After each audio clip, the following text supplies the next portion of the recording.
नमस्कार. आज काय विशेष मध्ये आपलं स्वागत. आज दिवसभरामध्ये नक्की कोणकोणत्या महत्त्वाच्या घडामोडी घडणार आहेत ते आपण आज काय विशेष मध्ये पाहणार आहोत. पहिली महत्त्वाची बातमी आहे बीड सरपंच हत्या प्रकरणासंदर्भातली. आज या प्रकरणामध्ये संतोष देशमुख आणि त्यांचे कुटुंबीय भगवानगडावर जाणार आहेत आणि ते भगवानगडावर जाऊन महंत नामदेव शास्त्रींची भेट घेतील. सरपंच हत्या प्रकरणातील सर्व पुरावे नामदेव शास्त्रींना देणार असून या संदर्भात आता नामदेव शास्त्री नक्की काय विधान करतात, काय पवित्रा घेतात हे पाहणं महत्त्वाचं ठरेल. दुसरी बातमी आहे नागपुरातील पाणी पुरवठा तब्बल 30 तास बंद राहणार आहे. नागपूरकरांना कधी पाणीबाणीचा सामना आता करावा लागणार आहे हे आपण पाहणार आहोत. आणि तिसरी महत्त्वाची बातमी आहे पंढरपुरातून लगीन घाईची घाई सध्या सुरू आहे. पंढरपुरामध्ये विठ्ठल रुक्मिणीचा शाही विवाह सोहळा पार पडणार आहे आणि विवाह सोहळ्याची जय्यत तयारी सध्या पंढरपुरात सुरू आहे.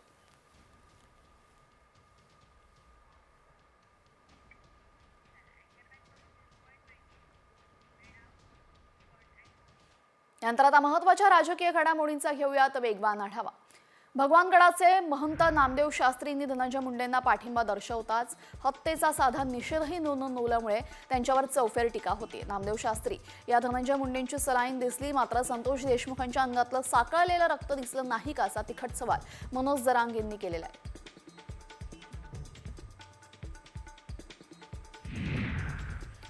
नामदेव शास्त्रींनी संकट काळामध्ये पंकजा मुंडेंसाठी गडाचे दरवाजे बंद केल्याचं वक्तव्य मनसे नेते प्रकाश महाजन यांनी केलं होतं. या वक्तव्यावर मंत्री पंकजा मुंडेंची प्रतिक्रिया समोर येते. महाजन दुसऱ्या पक्षाचे नेते आहेत, त्यावर व्यक्त होणार नाही असं पंकजा मुंडे म्हणाले आहेत. संजय शिरसाटांनी केलेल्या विधानानं राजकीय वर्तुळात खळबळ उडाली आहे. त्यामुळे दोन्ही शिवसेना पुन्हा एकत्र येणार असल्याची चर्चा रंगते. प्रत्येक शिवसैनिकाला वाटतं की दोन्ही शिवसेना एकत्र यायला पाहिजे. आता जोडण्याची वेळ आलेली आहे असं शिरसाटांनी एका मुलाखतीत म्हटलं होतं. मात्र आता त्यांनी घुमजाव केलेला आहे, विधानाचा विपर्यास केल्याचं शिरसाटांनी म्हटलेलं आहे. समरजित घाटगे यांनी कागलमधील शासकीय जमीन बेकायदेशीररित्या बळकावल्याचा आरोप मंत्री हसन मुश्रीफ यांनी केलाय. शहरातील शाहू हॉलसह जनावरांचा दवाखाना आणि जुन्या तहसीलदार कार्यालयाची जागा समरजित घाटगे यांच्या नावावर केल्याचा दावा मुश्रीफांनी केलेला आहे. भाजपचे आमदार रणजितसिंह मोहिते पाटलांनी उद्धव ठाकरेंची भेट घेतलेली आहे. मोहिते पाटील आणि ठाकरेंमध्ये तब्बल 1.5 तास चर्चा झाली. एकीकडे भाजपा रणजितसिंह मोहिते पाटील यांच्यावर कारवाईच्या तयारीत आहे, तर याच दरम्यान रणजितसिंह मोहिते पाटलांनी उद्धव ठाकरेंची भेट घेतल्याने राजकीय वर्तुळात मात्र चर्चांना उधाण आलंय. पाणी प्रश्नावरून संभाजीनगरचे सरपंच मंगेश साबळे आक्रमक झालेले. छत्रपती संभाजीनगरच्या जिल्हा परिषदेचे मुख्य कार्यकारी अधिकारी विकास मीना यांच्या कार्यालयाबाहेर साडी नेसून महिलेच्या वेशामध्ये आंदोलन करण्यात आलं. अंगावर साडी आणि डोक्यावर हंडा घेऊन हे आंदोलन केल्यानं मंगेश साबळेंच्या आंदोलनाची चर्चा सर्वत्र होतीये. विधानसभा निवडणुकीदरम्यान माझ्या विरोधामध्ये भाजपाच्या लोकांनी पैसे वाटले असा गंभीर आरोप शिंदेगडाचे आमदार बालाजी कल्याणकरांनी भाजपा नेत्यांवर केलेला आहे. 50,000ची लीड अपेक्षित असतानाही केवळ 3,500ची लीड मिळाली असं कल्याणकर म्हणाले.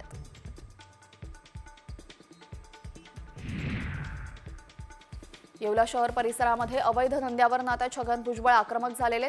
राज्यामध्ये इतर ठिकाणी काय चाललंय ते या ठिकाणी घडायला नको असं भुजबळांनी म्हटलेले. तर येवला तालुक्यामध्ये शांतता राहिली पाहिजे असं सांगत पोलीस अधिकाऱ्यांची कानउघडणी भुजबळांनी केली आहे.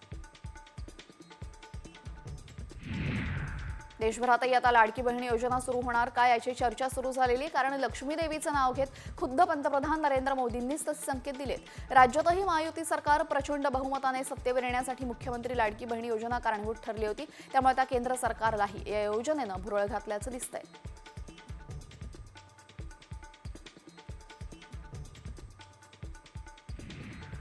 फेब्रुवारी महिन्यामध्ये राज्यामध्ये थंडी कमी राहण्याची शक्यता हवामान विभागानं व्यक्त केलेली आहे. यंदा राज्यामध्ये थंडीचा कडाका कमी जाणवतोय. कोकणासह संपूर्ण महाराष्ट्रामध्ये फेब्रुवारीमध्ये किमान तापमान सरासरीपेक्षा अधिक राहण्याची शक्यता आहे. त्यामुळे गारठा कमी होण्याची अपेक्षा आहे.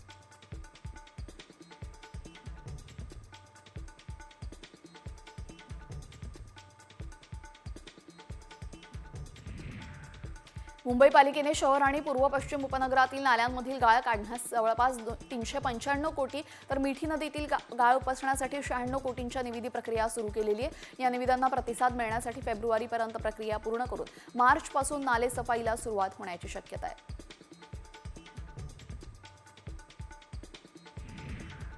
पुणे आणि पिंपरी चिंचवडमधील वाहतूक कोंडी कमी करण्यासाठी रिंग रोड प्रकल्पाचं काम फेब्रुवारीच्या दुसऱ्या आठवड्यामध्ये सुरू होणार आहे. त्यामुळे आता वाहतूक कोंडी लवकरच कमी होण्याची शक्यता आहे. 170 किलोमीटर लांबीच्या 6 पदरी रिंग रोडसाठी 42,000 कोटी रुपये खर्च येणार आहे.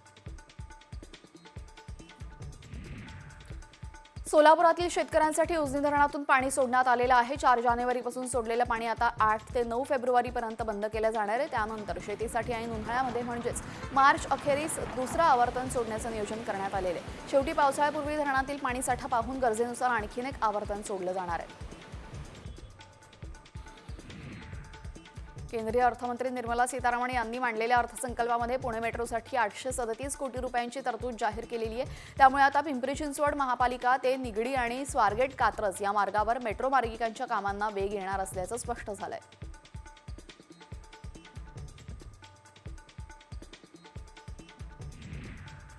मेट्रो 2B DN नगर ते मंडाळे या मेट्रो प्रकल्पाच्या स्थापत्य कामाच्या खर्चामध्ये 248 कोटींची वाढ झालेली आहे. हा प्रकल्प 4 भागांमध्ये विभाजित असून दिरंगाईबाबत 3ही कंत्राटदारांना 1.9 कोटींचा दंड आकारण्यात आलेला आहे. 30 जून 2025 पर्यंत मेट्रो 2B ही मुंबईकरांच्या सेवेत येण्याची शक्यता आहे.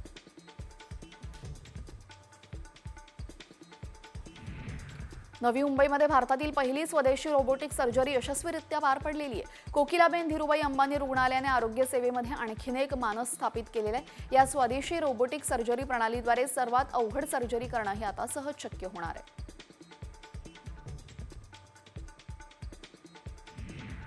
विविध अभियांत्रिकी आणि देखभालीची कामं करण्यासाठी मध्य आणि पश्चिम रेल्वेवर रविवारी ब्लॉक घेण्यात येणार आहे. मध्य रेल्वेवर माटुंगा मुलुंड स्थानकादरम्यान सकाळी 11:30 ते दुपारी 3:30 पर्यंत ब्लॉक असणार आहे. तर पश्चिम रेल्वेवर जोगेश्वरी आणि कांदिवली दरम्यान सकाळी 9:30 पासून दुपारी 1:30 पर्यंत ब्लॉक असणार आहे. MPSCच्या प्रश्नपत्रिका देण्यासाठी फोनवरनं 40 लाखांची मागणी करणाऱ्या दोघांना अटक करण्यात आली आहे. 2 दिवसांपूर्वी या घटनेची ऑडिओ क्लिप व्हायरल झाली होती आणि या घटनेतील 3 आरोपी निष्पन्न झाले असून त्यातील दोघांना नागपूरमधून अटक करण्यात आलेली आहे. तर पुणे पोलिसांच्या गुन्हे शाखेनं ही कारवाई केलेली आहे. कल्याण डोंबिवली महापालिकेच्या बाजार परवाना विभागातील क्लार्कला 1.5 लाखांची लाच घेताना एसीबीनं सापळा रचत अटक केलेली आहे. प्रशांत धीवर असं या लाचखोर क्लार्कचं नाव असून फक्त माझ्यासाठी नाही तर बड्या अधिकाऱ्यांसाठी पैसे मागितल्याचा खुलासा त्यानं केलेला आहे. दरम्यान प्रशांत धीवरला 3 दिवसांची पोलीस कोठडी सुनावण्यात आली आहे. संभाजीनगरच्या वाळुंज महानगर परिसरामध्ये मध्यान्ह भोजनाचे तांदूळ आणि डाळ जप्त करण्यात आलेले. गजानन सेल्स ॲग्रो गोडाऊनवर जिल्हाधिकाऱ्यांकडून छापा टाकण्यात आला. यावेळेस खासगी गोडाऊनमध्ये असलेल्या सरकारी धान्याचा साठा जप्त करण्यात आलेला आहे. जळगावच्या भुसावळ पालिकेच्या शाळा क्रमांक 35 मध्ये पोषण आहारामध्ये किडे आढळलेले आहेत. भुसावळच्या नगरसेवकांनी हा संपूर्ण प्रकार उघडकीस आणला आणि याबाबत आता पोषण आहार अधिकाऱ्यासह पालिकेचे मुख्य अधिकारी यांच्याकडे तक्रार करण्यात आली असून कारवाई करण्याची मागणी आता होतीये. दरम्यान विद्यार्थ्यांना आहार देण्याआधीच हा प्रकार उघडकीस आल्याने पालकांनी संताप व्यक्त केलाय. पुण्यातील मुंढवा ABC रोड परिसरामध्ये बारमध्ये 2 गटात फ्रीस्टाईल हाणामारी झाली. रात्री 10:30च्या सुमारास हा प्रकार घडलेला आहे. दरम्यान 2 जण जखमी झाले असून त्यांच्या रुग्णालयामध्ये उपचार सुरू आहेत तर पोलीस अधिक तपास करत आहेत.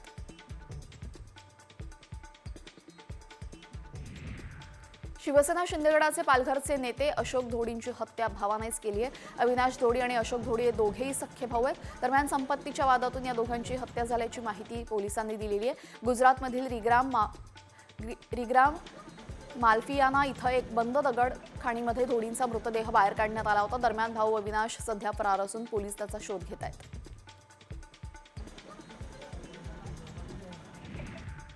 वाशिमच्या शेलू बाजारामध्ये शाळकरी विद्यार्थ्यांचा जीव धोक्यात घालून प्रवास सुरू आहे. एका ऑटो रिक्षामधून 10 ते 15 विद्यार्थी कोंबून नेत असल्याचे व्हिडिओ समोर आले. त्यामुळे विद्यार्थ्यांच्या सुरक्षितता आता धोक्यात आली असून पोलीस प्रशासनाने वाहन चालकावर कारवाई करावी अशी मागणी होती आहे.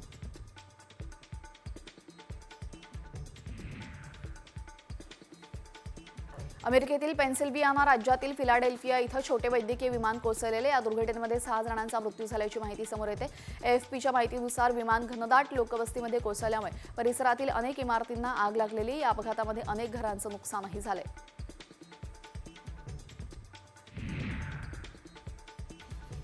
नवी मुंबईतील फादर ॲग्नेल ITI कॉलेजमध्ये ग्रँड टेक्निकल एक्झिबिशनचं आयोजन करण्यात आलेलं आहे। या प्रदर्शनामध्ये विद्यार्थ्यांनी सुरक्षित प्रवास आणि सौर ऊर्जा ही थीम घेऊन IT आणि मेकॅनिकलमधील विविध आधुनिक प्रकल्प सादर केलेले आहेत।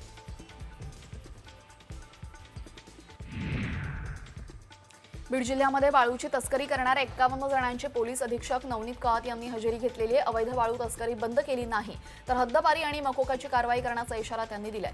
तसंच 26 जणांवर प्रतिबंधात्मक कारवाई करण्यात आली असून 2 पोलीस कर्मचाऱ्यांनाही निलंबित करण्यात आलेले आहे।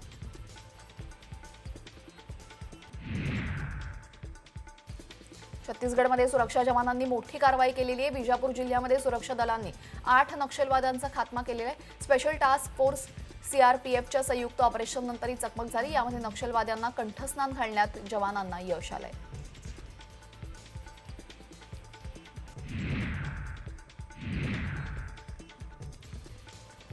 पुणे शहरातील सार्वजनिक ठिकाणी अस्वच्छता करणाऱ्या बेशिस्त नागरिकांवर पुणे महापालिकेने कारवाईचा बडगा उगारलाय। नवीन वर्षाच्या पहिल्याच महिन्यामध्ये महापालिकेच्या घनकचरा विभागाने शहरातील विविध क्षेत्रीय कार्यालयांच्या हद्दीमध्ये कारवाई करून एकाच महिन्यामध्ये 60 लाखांपेक्षा अधिक दंड वसूल केलाय। खडकवासला धरणातून पाणी वाहून नेणाऱ्या कालव्यामध्ये प्लास्टिकचा प्रचंड खच लागलेला आहे। उजव्या मुठा कालव्यामध्ये हा प्लास्टिकचा खच लागला असून प्लास्टिक मिक्स असलेलं पाणी या कालव्यातून विविध ठिकाणी पुरवलं जातंय। मात्र कालव्याच्या स्वच्छतेकडे आता अधिकाऱ्यांचं दुर्लक्ष होतंय।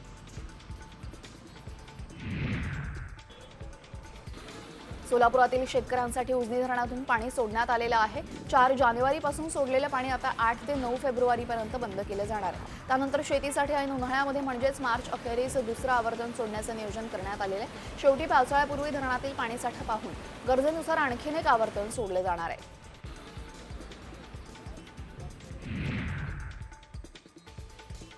अंबरनाथमध्ये भर चौकामध्ये जादूटोण्याचा प्रकार समोर आलेला आहे।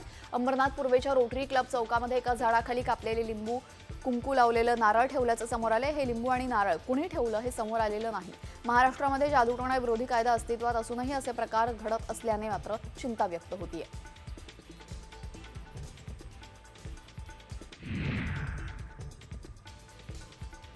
पालघरमध्ये बॉयलरचा स्फोट होऊन दोघांचा मृत्यू झालाय। वडवली ग्रामपंचायत हद्दीतील MD पायरोलिसेस कंपनीमध्ये स्फोट होऊन 5 जण गंभीर जखमी झाले आणि या जखमींपैकी दोघांचा उपचारादरम्यान मृत्यू झाला असून स्फोटाला कंपनी मालक आणि प्रशासन जबाबदार असल्याचा आरोप स्थानिकांनी केलेला आहे।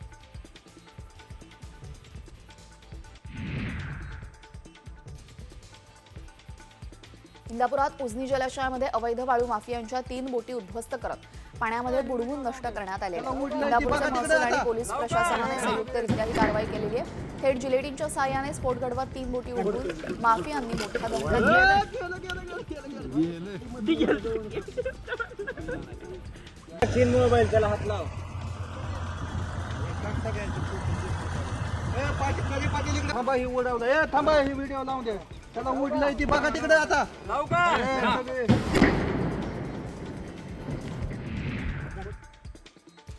जळगावात रस्त्याच्या दुतर्फा असलेल्या हातगाड्यांच्या अतिक्रमणावर कारवाई करण्यात आलेली। अतिक्रमण काढल्यामुळे मात्र हातगाडी व्यावसायिकांकडून नाराजी व्यक्त होते। त्यामुळे पालिकेचे कर्मचारी आणि हातगाडी व्यावसायिकांमध्ये शाब्दिक वादही झालाय।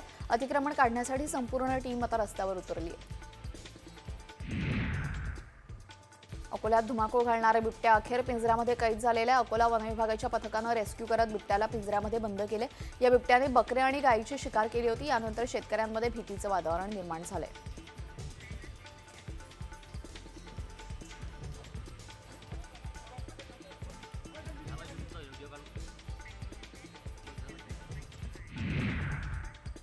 यानंतर आता लाडकी बहिणी योजनेसंदर्भात एक धक्कादायक बातमी समोर येते। परप्रांतीय लाडक्या बहिणींनी महाराष्ट्राच्या तिजोरीवर डल्ला मारल्याची खळबळजनक घटना समोर आली आहे। नेमक्या कोणत्या राज्यातल्या आणि किती लाडक्या बहिणींनी ही लुटालूट केलेली आहे पाहूया त्यावरचा हा स्पेशल रिपोर्ट। परप्रांतीय लाडकींनीही महाराष्ट्राला लुटलं।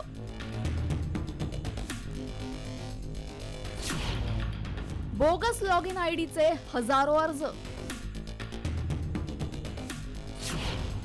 उत्तर प्रदेश, आसाम आणि पश्चिम बंगालच्या भामट्या बहिणी।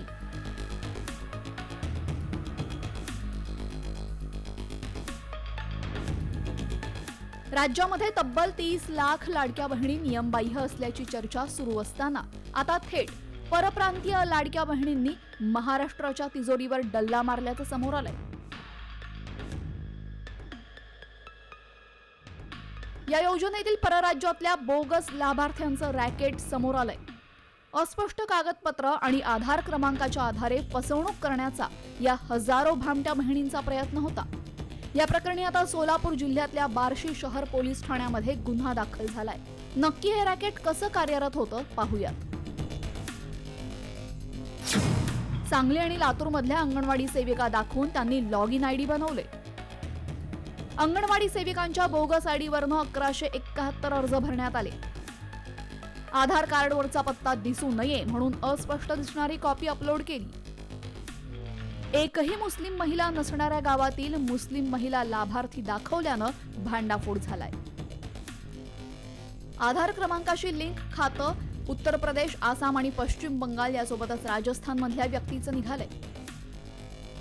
दरम्यान ही बनवेगिरी समोर आल्यानंतर मुख्यमंत्र्यांनी योजनेतील अनियमिततेची चौकशी करून कारवाई करू असं म्हटलंय, तर विरोधकांनी सत्ताधाऱ्यांवर निशाणा साधलाय। काही अनियमितता या निश्चितपणे याच्यामध्ये झालेल्या आहेत असं लक्षात येत आहे। म्हणूनच आमच्या ज्या महिला व बालविकास मंत्री आहे अदितीताई तटकरे यांनी या संदर्भात सांगितलं की अशा ज्या अनियमितता आहेत त्याची आम्ही चौकशी करतो आहोत। ज्या अनियमितता बाहेर येतील त्याच्यावर कारवाई देखील आम्ही करू आणि त्यासोबत त्यांना या यादीतनं बाहेर देखील काढू। मला असं वाटतं की जेव्हा इलेक्शनच्या आधी ज्या पद्धतीने एजन्सी, कुठल्या एजन्सीनी फॉर्म भरून घेतले? सरकारच्याच एजन्सी ना। जर सरकारच्याच एजन्सीनी फॉर्म भरून घेतले तर उत्तर सरकारने दिलं पाहिजे या सगळ्याचं। त्या योजनेचं काय आहे, कधी 2100 रुपये देणार आहेत? 2100 रुपये तर या महिन्यापासून यायला पाहिजे होते, जानेवारीपासून। का 2100 रुपये येत नाहीयेत? आणि आता ज्या सरकारनीच फॉर्म भरून दिले, अधिकाऱ्यांनी एवढे मोठे करोडो रुपये खर्च करून एवढे मोठे कार्यक्रम केले, राखी बांधून घेतली सगळ्यांकडून, त्याचा पुढे काय झालं? मग हे परत घेण्यासाठी तुम्ही हे कार्यक्रम घेतले? याचं उत्तर सरकारला द्यावं लागेल।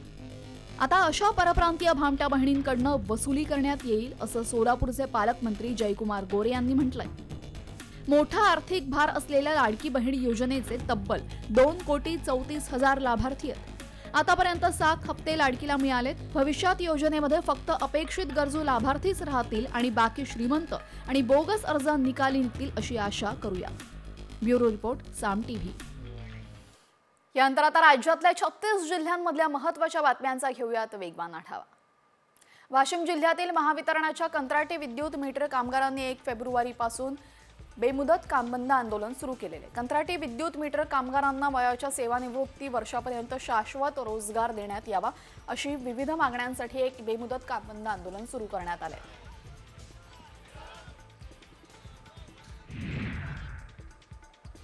अमरावतीमध्ये कुंभमेळ्याच्या नावाखाली भाविकांची फसवणूक झालेली आहे। सूरज मिश्रा नावाच्या कार्यकर्त्यावर गुन्हा दाखल करण्याच्या मागणीसाठी या भाविकांनी पोलीस आयुक्त कार्यालयासमोर ठिय्या आंदोलन केलं। यातच आता राजापेठ पोलीस ठाण्याच्या ठाणेदारांना कारवाई न केल्यानं भाविक आक्रमक झालेत।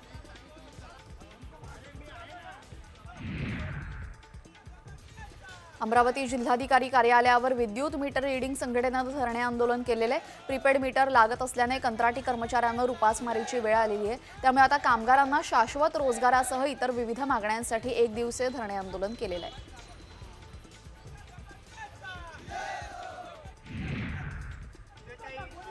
वन विभागाच्या वरिष्ठ अधिकाऱ्यांविरोधात रास्ता रोको आंदोलन करण्यात आलं। नाशिकच्या बागलाणमधील वन कर्मचारी राजेंद्र साळुंखेंनी वरिष्ठांच्या जाचाला कंटाळून आत्मदहनाचा प्रयत्न केला होता। काल त्याचं उपचारादरम्यान निधन झालं। त्यामुळे संतप्त ग्रामस्थांनी सकाळी नामपूर ताहराबाद रस्त्यावर आंदोलन केलं।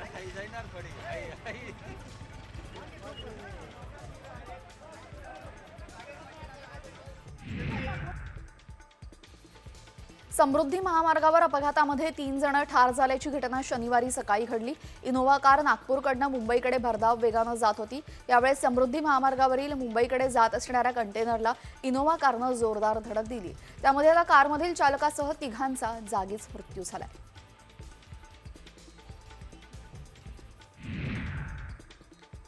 नागपूरच्या चंद्रमणी नगर उद्यानाजवळ मध्यधुंद कार चालकानं 5 भाजीच्या दुकानांना उडवलेलं आहे। यामध्ये कोणतीही जीवितहानी झाली नसून कार आणि भाजीच्या दुकानांचं मोठं नुकसान झालेलं आहे। पोलिसांनी वाहन चालकाला अटक केली आहे।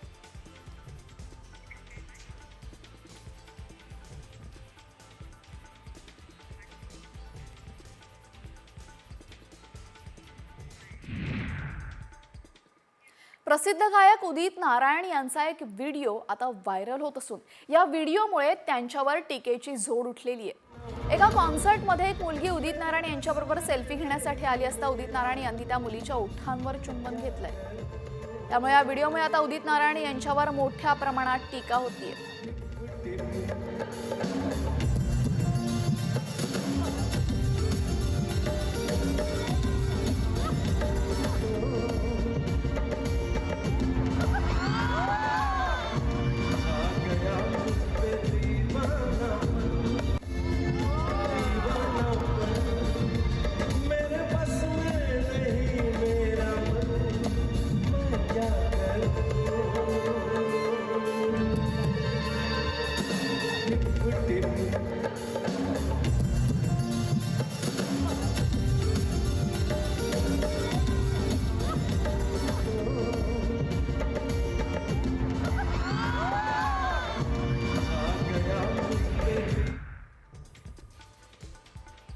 सध्या देशातील बहुतांश बाजारामध्ये मिरची 12,000 ते 14,000च्या दरम्यान विकली जाते।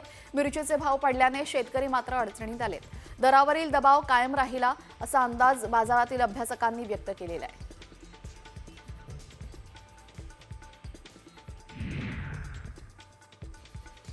देवगड हापूस आंबा वाशीच्या एपीएमसी फळ बाजारामध्ये दाखल झालाय। फेब्रुवारीच्या पहिल्याच दिवशी हापूस आंब्याच्या 170 ते 175 पेट्या बाजारात दाखल झाल्याने यंदाच्या हंगामाची सुरुवात दणक्यात झाली। गेल्या वर्षीच्या तुलनेमध्ये यंदा आंब्याची आवक कमी राहणार असल्याचा अंदाज व्यापाऱ्यांनी व्यक्त केलाय। सातारा जिल्ह्यामध्ये पीक विमा योजनेसाठी 18,000 अर्ज बोगस आढळलेत। कांदा लागवड न करताच पीक विमा योजनेचा लाभ घेण्याचा प्रयत्न करणाऱ्यांचे अर्ज आता कृषी विभागाकडून रद्द करण्यात आलेले आहेत। जिल्हा कृषी अधीक्षक भाग्यश्री फरांदे यांनी ही माहिती दिलेली आहे।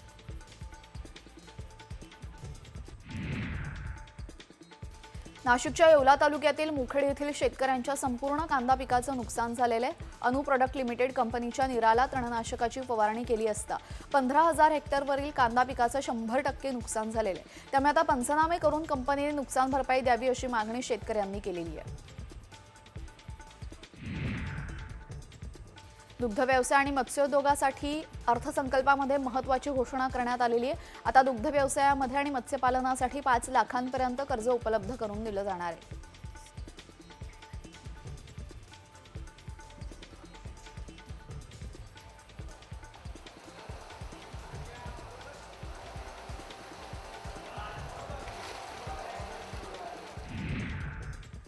यानंतर आता बातमी आहे वैद्यकीय क्षेत्रामधील एका मोठ्या यशासंदर्भात।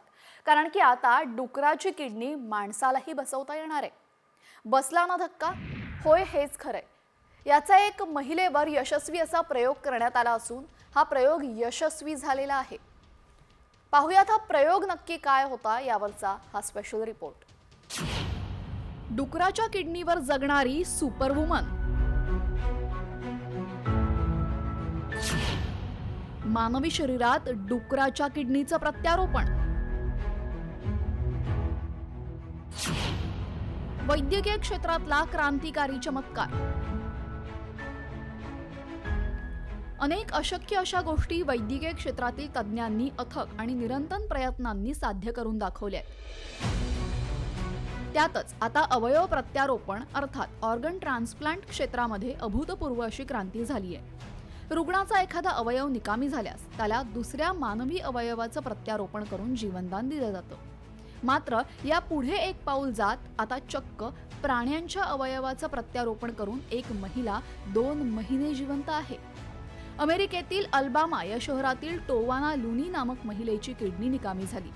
गेल्या 2 वर्षांपासून टोवाना ही डायलिसिसवर होती।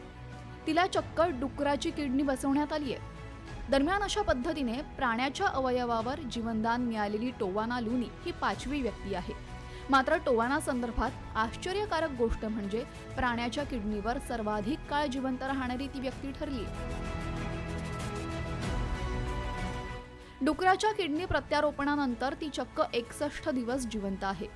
मुख्य म्हणजे डॉक्टरांनी आता असा दावा केलेला आहे की तिची किडनी अगदी सुरळीत काम करत असून वर्षानुवर्ष कार्य करेल। त्यामुळे गेली अनेक वर्ष अवयवदानाच्या प्रतीक्षेमध्ये असलेल्या रुग्णांना आता आशेचा नवा किरण मिळालाय। दरम्यान अवयव प्रत्यारोपणासाठी डुकराच्या अवयवांची निवड का? पाहुयात याची कारणं. प्रत्यारोपणासाठी मानवी अवयवांसाठी बरीच प्रतीक्षा करावी लागते. या प्रतीक्षेतच अनेक रुग्णांचा मृत्यू होतो. डुकराच्या अवयवांचा आकार हा मानवाच्या अवयवांच्या आकारा एवढाच असतो.